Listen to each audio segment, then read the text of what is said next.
My name is Andrew Scott, and I'll be presenting on a prospective multi-centre trial of FET-PET in glioblastoma patients, the TROG 18.06 FIG study, the results of the Nuclear Medicine and Radiation Oncology credentialing program.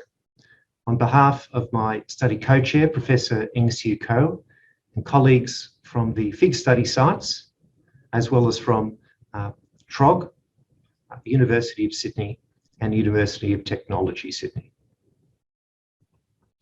These are my disclosures for consultancy, institutional research funding from pharmaceutical companies and biotech, and inventorship on patents and licensing arrangements, none of which are in conflict with this presentation. So FET-PET imaging has been proposed as an accurate way of being able to assess recurrent glioblastoma after initial chemoradiation in comparison to pseudoprogression, and has also been reported in the literature to provide prognostic information, to assist with response assessment, identify patterns of failure, and potentially assist with adjuvant radiation planning. Very few of these studies in the literature are prospective. Very few are multi-centre. And the evidence for FET-PET has only resulted in its approval in a small number of countries in Europe.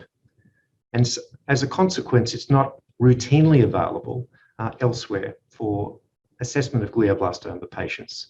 We therefore undertook to define and implement a prospective definitive clinical study to assess the role of FET-PET imaging in glioblastoma patients.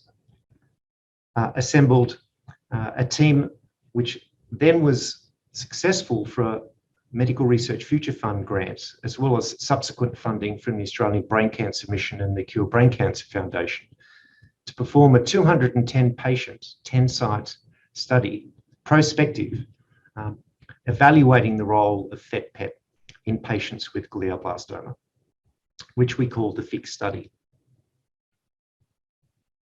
The primary objectives of the FIG study are to determine the proportion of radiation treatment plans that can be changed with the incorporation of FET-PET imaging, and also to determine in the post-therapy setting if FET-PET compared to MRI can differentiate tumour recurrence progression from pseudoprogression, which is a particular problem because of the changes which occur on MRI after chemoradiation therapy.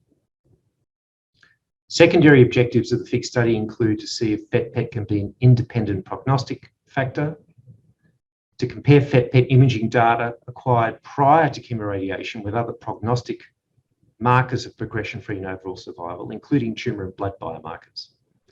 The relationship of FET-PET versus MRI sites of progressive disease after chemoradiotherapy, and finally to perform a formal health economic analysis of FET-PET incorporation into glioblastoma patient management.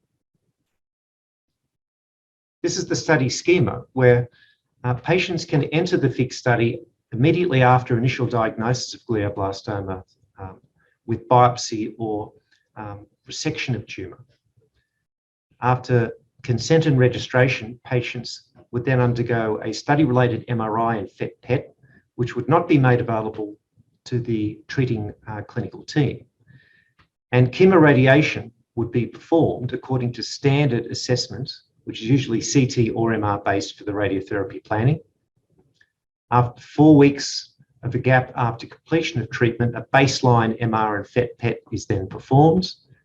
The second FET-PET study is also not made available to the clinical study team.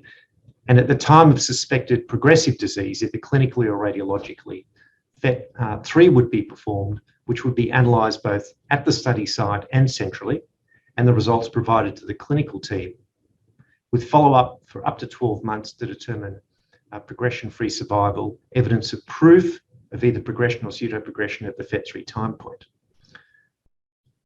The FET-1 study is retrospectively used to assist with defining gross tumour volume, which would have been subject to irradiation if it had been available at the time of initial treatment planning. This is performed at the study site by the nuclear medicine team. The image information is provided to the radiation oncologists at the site, who then determine what difference in treatment plan there would have been if the FET-PET was incorporated into the original treatment planning. So the nuclear medicine physicians only provide the clinicians with the FET-3 data set, which is used for clinical care and management impact. And our radiation oncology colleagues assess the impact of the initial FET-PET study on treatment planning post hoc. In order for these key primary objectives to be met, site credentialing, as well as nuclear medicine specialist and radiation oncologist credentialing is essential. So the FIC study credentialing has been a long and involved process involving documentation of equipment and validation, processes, independent audits, and completion of multiple benchmarking cases. Benchmarking is performed by at least 2 nuclear medicine physicians and 1 radiation oncologist at each site, with central review assessing protocol compliance. For the nuclear medicine side, it involves 3 FET-PET-1 delineation of biologic target volumes and 3 FET-PET-3 cases involving response criteria evaluation. For our radiation oncology colleagues, it involves 1 planning case and 3 cases delineating the hybrid volumes of organs at risk. We had to define specific study-related image analysis protocols in MIM, which was then made available to each of the study sites, and all sites were also ARTNet credentialed. This is an example of FET-PET studies where in the MIM workflow, background and tumour regions of interest were identified. In the case of FET-1, where a gross tumour volume was needed to be defined, a value of the SUV mean was established, and then a tumour volume based on a 1.6 times the SUV mean was generated and could be adjusted depending on what the accuracy appeared to be visually. We were able to then save these regions, and they were made available to our radiation oncologists for subsequent assessment of impact on their own treatment planning volumes. In the case of FET-3, MIM workflow was again used, where we would look at the SUV max, SUV means, the volumes, and particularly the tumour to blood ratios to determine what the values were to assist with the assessment of possible recurrent disease. For FET-3, we looked principally at the static 20 to 40 minute acquisition images. All FET-PET images were required over a 40-minute period, where treatment predominant changes were felt to be present. It was characterised typically by no activity of FET-PET, or the FET-3 had less uptake compared to FET-2, concordant with distribution of gadolinium enhancement, and a tumour to background ratio of less than 2.3. With progressive disease, focal intense uptake higher than FET-2, TBR greater than 2.3, and time activity curves. The patterns were characterised if it was due to treatment effects, slow rising time activity curve, no identifiable peaks, or early time to peak with subsequent descent for pattern 3 with tumour progression. Radiation oncology credentialing involved delineation of all potential regions within the brain, eyes, optic nerves, brain stem, both on the post-surgery MRIs and the treatment planning CTs, which were often performed. Then defining the GTVs and PTVs based on the MR images principally, and then these were used to define on the CT. In the case of superimposing the FET-PET results post hoc, these are the sorts of differences which could be seen based on FET-PET versus the MR-based imaging itself. These are the parameters which will be assessed as part of the FIC study. When looking at the credentialing results, there was a pass rate of 80% for FET-PET-1 and FET-PET-3 for the nuclear medicine reviews, 120 of 150 cases that were performed at all of the study sites, with almost a third of FET-PET-1 and 40% of FET-PET-3 with some form of violation.